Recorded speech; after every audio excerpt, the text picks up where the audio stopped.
We're going to use Storyboard that to create a storyboard. Using the link in Google Classroom, you're going to click on a login and create a new user.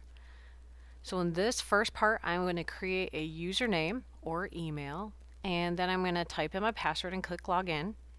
If this upgrade pops up, you can just go ahead and click on the background and it should go away. And then I'm going to come down and I'm going to create a new storyboard. And it will pop up with 3 cells or 3 boxes. Click on Add Cells and change it to a 3x2. And now, looking at the top, you have scenes that you can use, and you just click and drag the scenes that you want into the boxes. These scenes should match up with your PSA, so if you're filming in a school, you need to make sure that they're a school. If you're filming outside in a parking lot, make sure you have cars and what looks like a parking lot. So clicking on the Characters tab, you can click and drag any character from there. This is to represent the people in your PSA. You can rotate the character.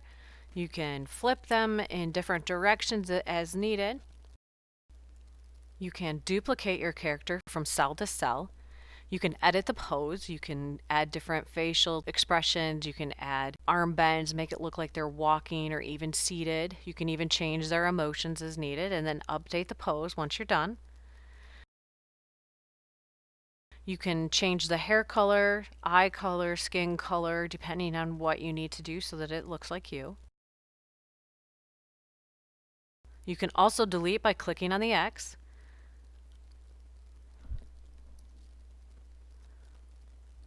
Undo is at the bottom if you do something that you don't like. By clicking on one of the dots on the outside of the character, you can enlarge it. Using the crop here, you can crop your character, and then I can drag him down and make this look like it's a medium shot.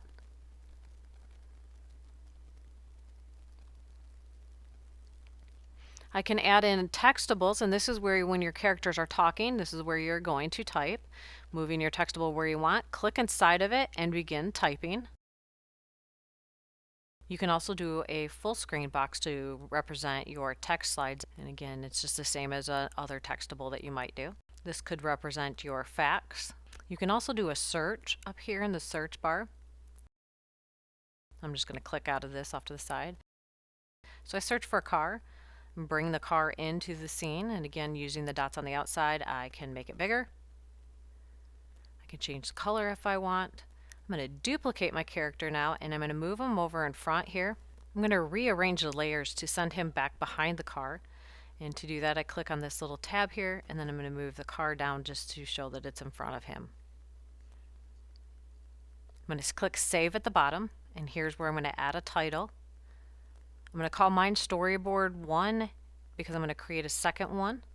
And that second one is going to be Storyboard 2, but I would like you to include your name with it. So now I can come in and I can come back and edit it if I want to.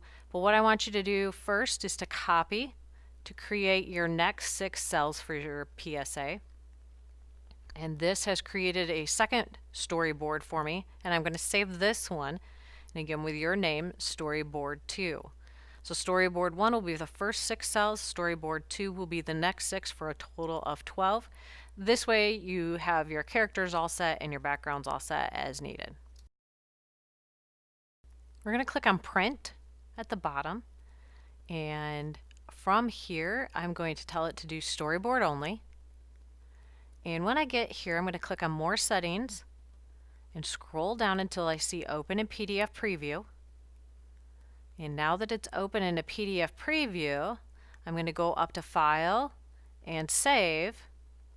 And I'm going to save this to my desktop or my downloads for my first storyboard. So I will do this print option for both Storyboard 1 and Storyboard 2, and then those files will get turned into Classroom.